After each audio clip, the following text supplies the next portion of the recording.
নমস্কাৰ, এইটো মোৰ হৈছে একমহীয়া ছাগলী পোৱালি আৰু ইয়াক মই আপোনাৰ ঘৰতে ৰাখোঁ কিয়নো সৰু হৈ আছে সেইকাৰণে মানে এৰি নিদিওঁ।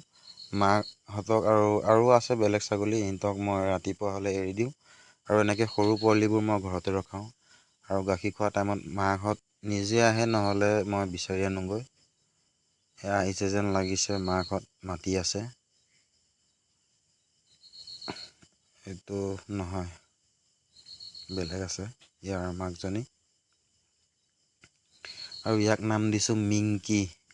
নামটো কেনেকুৱা জনাবচোন এবাৰ। এয়া মাকজনী আহিলে, গাখীৰ খুৱাইছে। গাখীৰ খোৱাৰ পিছত মাকে আকৌ যাবগৈ আৰু পোৱালি ঘৰতে খেলি থাকিব। মই সৰু হ'লে আপোনাৰ 1 মাহ 1.5 মাহ এনেকৈ মই ঘৰতে ৰাখোঁ।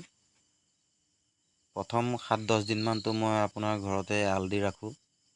তাৰপিছত মাকজনীক আপোনাৰ এৰি দিওঁ আৰু সময় হ'লে মই নিজে বিচাৰি আনো, নহ'লে আপোনাৰ মাকজনী নিজে আহে টাইম বুজি। আৰু এয়া পোৱালি গাখীৰ খাই লৈ খেলি আছে আৰু মাকহঁতে যাবগৈ এতিয়া, নহ'লে মই পঠাই দিম ঘাঁহ খাই পেট ভৰাই আহকগৈ বুলি। নমস্কাৰ, চেনেলটো ভাল লাগিলে ছাবস্ক্ৰাইব কৰি দিব।